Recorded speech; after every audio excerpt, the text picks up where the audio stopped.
नमस्कार दोस्तों, मैं राज पांडे। आप देख रहे हैं आरसीएन टुडे। आप सभी का आरसीएन न्यूज़ टुडे चैनल पर हार्दिक स्वागत है। लगातार इस चैनल के माध्यम से आपको सबसे ऑथेंटिक जानकारी देने का प्रयास किया जाता है। उसी क्रम में कुछ महत्वपूर्ण खबरों के बारे में बात करेंगे। आपको मालूम होगा कि भर्ती परीक्षाओं से संबंधित कोई खबर होता है, सबसे पहले मैं आप तक पहुंचाने का प्रयास करता हूं। पूरी खबर को शुरू करने से पहले मैं आपसे निवेदन करूंगा कि वीडियो को लाइक शेयर कर दें और चैनल को सब्सक्राइब करना मत भूलें, अगर आपको प्रतिदिन ऑथेंटिक जानकारी चाहिए। और अगर आप डीएसएसबी पीआरटी परीक्षा की तैयारी कर रहे हैं और अच्छे बुक के माध्यम से तैयारी करना चाहते हैं, तो आपके लिए बेहतरीन बुक, आइए उसके बारे में जान लेते हैं। डीएसएसबी एग्जाम्स की तैयारी करने वाले समस्त प्रतियोगी छात्रों के लिए शिशु प्रकाशन के द्वारा अब तक का सबसे जबरदस्त बुक तैयार किया गया है। इस बुक के माध्यम से तैयारी करने पर आपके सिलेक्शन के चांस बढ़ जाएंगे। आपको मालूम होगा कि पीआरटी भर्ती के लिए आवेदन करना ही जरूरी नहीं है, बेस्ट तैयारी होनी चाहिए। आवेदन करने वाले बहुत हैं, लेकिन सिलेक्शन उन्हीं का होगा जिनकी तैयारी बेस्ट होगी। सहायक अध्यापक भर्ती परीक्षा में सिलेक्शन चाहते हैं? अगर आप चाहते हैं कि परीक्षा पाठ्यक्रम पर आधारित आपको महत्वपूर्ण बुक मिले, तो चक्षु प्रकाशन के द्वारा तैयार किया गया है। आप अपनी स्क्रीन पर देख सकते हैं। आपको बता दें कि भर्ती परीक्षा में क्या क्या पूछा जाएगा। सामान्य जागरूकता, सामान्य बुद्धिमत्ता एवं तार्किक योग्यता, अंक गणितीय एवं संख्यात्मक योग्यता, इंग्लिश लैंग्वेज, सामान्य हिंदी, पोस्ट स्पेसिफिक विषय संबंधित प्रश्न पूछे जाएंगे। अब सबसे महत्वपूर्ण है कि जब परीक्षा पाठ्यक्रम पर आधारित होगा तो क्या होगा। जब परीक्षा पाठ्यक्रम पर आधारित कोई बुक होता है तो आपको उसी प्रकार के प्रश्न परीक्षा में पूछे जाते हैं और आपके सिलेक्शन के चांस बढ़ जाते हैं। 45 प्लस बहुविकल्पीय प्रश्न है, जो कि व्याख्यात्मक हल सहित है। व्याख्यात्मक हल सहित होगा तो समझने में आसानी होगी। 25 सॉल्व पेपर आपको देखने को मिलेगा, यह भी व्याख्यात्मक हल सहित होगा। आपको इस बात की जानकारी मिल जाएगी कि इस प्रकार के प्रश्न परीक्षा में पूछे जाते हैं। प्रश्नों की क्वालिटी आप देख सकते हैं, कितने जबरदस्त प्रश्न हैं और इसी प्रकार के प्रश्न परीक्षा में अक्सर पूछे जाते हैं। यह आपके लिए प्लस पॉइंट है। अगर आप डीएसएसबी पीआरटी एग्जाम्स के अलावा किसी अन्य भर्ती परीक्षा की तैयारी कर रहे हैं, चाहे यूपी टेट हो या यूपी प्राइमरी टीचर वैकेंसी हो, सी टेट हो, तो चक्षु प्रकाशन के द्वारा बहुत सारे बुक तैयार किए गए हैं जो कि लेटेस्ट एडिशन पर आधारित हैं। आप उस बुक के माध्यम से तैयारी करके अपनी तैयारी को बहुत ही बेहतर कर सकते हैं। इतना बेहतर कि आपके सिलेक्शन के चांस बढ़ जाएंगे। अगर आप डीएसएसबी पीआरटी एग्जाम्स की तैयारी करने के लिए इस बुक को मंगवाना चाहते हैं, तो डिस्क्रिप्शन बॉक्स में जाइए, वहां से इस बुक को मंगवा सकते हैं। अभी जाइए, देर बात करिए। बुक के बारे में आपको जानकारी मिल गया होगा। अब आज की बड़ी खबरों के बारे में बात करेंगे। देखिए, प्रदेश के प्रसिद्धीय विद्यालयों में करीब 1.86 लाख शिक्षक ऐसे हैं जिन्होंने शिक्षक पात्रता परीक्षा उत्तीर्ण नहीं की है। कक्षा 1 से 8वीं तक पढ़ाने वाले इन शिक्षकों के लिए सुप्रीम कोर्ट के 1 सितंबर के आदेश के बाद चुनौती खड़ी हो गई है। आदेश के चलते शिक्षकों की पदोन्नति की प्रक्रिया रुक गई है। हालांकि मुख्यमंत्री योगी आदित्यनाथ के निर्देश पर बेसिक शिक्षा विभाग ने 16 सितंबर को सुप्रीम कोर्ट में पुनर्विचार याचिका दाखिल की है। अब सभी की निगाहें जो है कोर्ट और केंद्र सरकार के रुख पर टिकी हुई हैं। मैं आपको बता दूं, 1.86 लाख अगर टीईटी परीक्षा में बैठ जाएँ और 2 साल में इन्हें पास करने के लिए कह दिया जाए, तो मैं जानता हूं 10 से 15 हज़ार से ज़्यादा टीईटी परीक्षा को पास नहीं कर पाएंगे। बाकी को बाहर कर दिया जाएगा, सेवानिवृत्त कर दिया जाएगा, जिसके कारण कोर्ट ही एक रास्ता है, पुनर्विचार ही एक रास्ता है, या फिर केंद्र सरकार ही एक रास्ता है जिससे इन्हें बचा सकता है। अन्यथा इनकी नौकरी जानी तय है।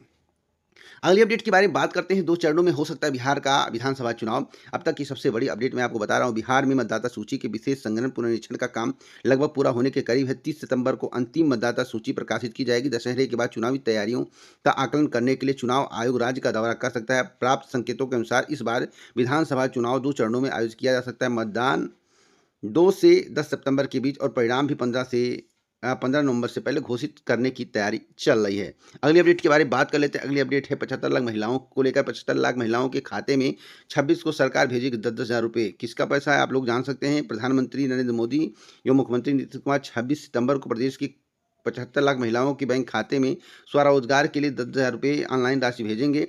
उप मुख्यमंत्री सम्राट चौधरी ने इसकी पुष्टि की है। अगली अपडेट दिल्ली पुलिस को लेकर। दिल्ली पुलिस के संबंध में मेरे द्वारा ही आपको कल ही बताया गया था कि नई वैकेंसी का विज्ञापन जारी हुआ है। अगर आप इसके लिए आवेदन करना चाहते हैं तो कर सकते हैं। दिल्ली पुलिस में कांस्टेबल के 7,565 पदों पर भर्ती के लिए कर्मचारी चयन आयोग ने सोमवार को विस्तृत विज्ञापन जारी किया है। इसके साथ ही ऑनलाइन आवेदन की प्रक्रिया शुरू हो गई है। न्यूनतम योग्यता 12वीं पास है। हालांकि स्नातक पर स्नातक उत्तीर्ण अभ्यर्थियों को 5 से 2% तक अतिरिक्त अंक प्रदान किए जाएंगे।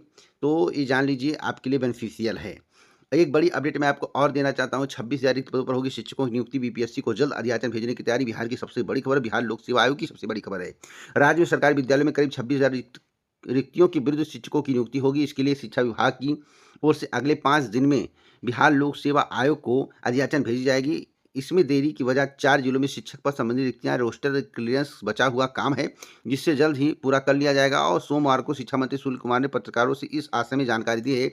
इस मौके पर जो शिक्षा सचिव दिनेश कुमार और प्राथमिक शिक्षा निदेशक साहिला मौजूद थी। तो बहुत जल्द आपको एक बड़ी भर्ती 26,000 पदों पर देखने को मिलेगी।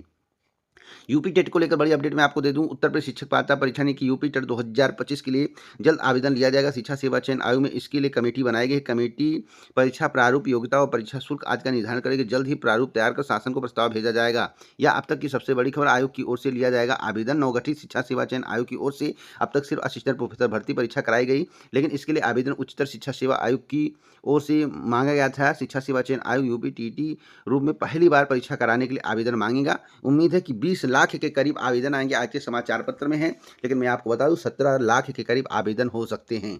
एक बड़ी अपडेट मैं आपको और देना चाहता हूं। इंटर पास युवक ही दे सकेंगे होमगार्ड की। पुलिस की तरह होमगार्ड की फिजिकल टेस्ट भी होगा, यानी कि इंटर पास युवा ही होमगार्ड भर्ती में आवेदन कर पाएंगे। इसके लिए शासन को प्रस्ताव भेजा गया है।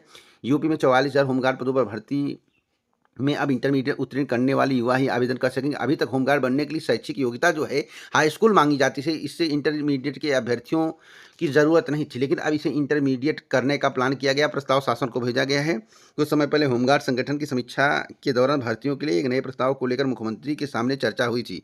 वही प्रस्ताव है। यह अब तक की सबसे बड़ी खबर है। आपको बताया सूत्रों के मुताबिक इन प्रस्तावों पर सहमति बनने के बाद होमगार्ड के लिए जल्द ही इनरोलमेंट बोर्ड का गठन किया जाएगा। इससे आईजी बोर्ड का अध्यक्ष होगा, डीआईजी उपाध्यक्ष होगा। वरिष्ठ स्टाफ अफसर को सचिव मंडलीय कमांडेंट स्तर के 2 अफसरों का सदस्य बनाया जाएगा। मैं आपको बताना चाहता हूं, अभी तक उम्र की सीमा 45 वर्ष थी, लेकिन इसे घटाकर 30 वर्ष करने की तैयारी चल रही है। तो ये अब तक की सबसे बड़ी खबर। और पुलिस की तरह फिजिकल दिया जाएगा, पुलिस की तरह फिजिकल लिया जाएगा।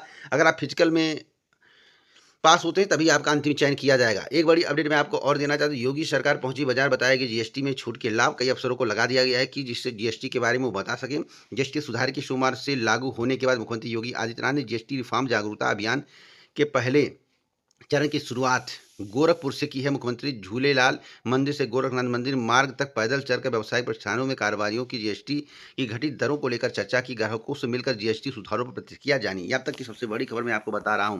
तो लगातार मैं आपको सबसे ऑथेंटिक जानकारी देने का प्रयास करता हूं। एक बड़ी अपडेट उत्तर प्रदेश अधीनस्थ सेवा चयन आयोग की मैं आपको देना चाहता हूँ। उत्तर प्रदेश अधीनस्थ सेवा चयन आयोग के माध्यम से लोअर पीसीएस की वैकेंसी जो है लेखपाल वैकेंसी के बाद ही आपको देखने को मिली। लेखपाल वैकेंसी और 1-2 छोटी वैकेंसी के बाद ही लोअर पीसीएस की वैकेंसी देखने को मिलेगी। इधर जीएसएसबी पीआरटी वैकेंसी का जो विज्ञापन जारी किया गया है बंपर पदों पर, और दिल्ली में पुलिस भर्ती का विज्ञापन जो जारी किया गया है, इसके लिए आप लोग आवेदन करिएगा। डीएसएसबी पीआरटी में जो है आवेदनों की संख्या में वृद्धि देखने को मिलेगी। इसका कारण है उत्तर प्रदेश में विज्ञापन ना आना।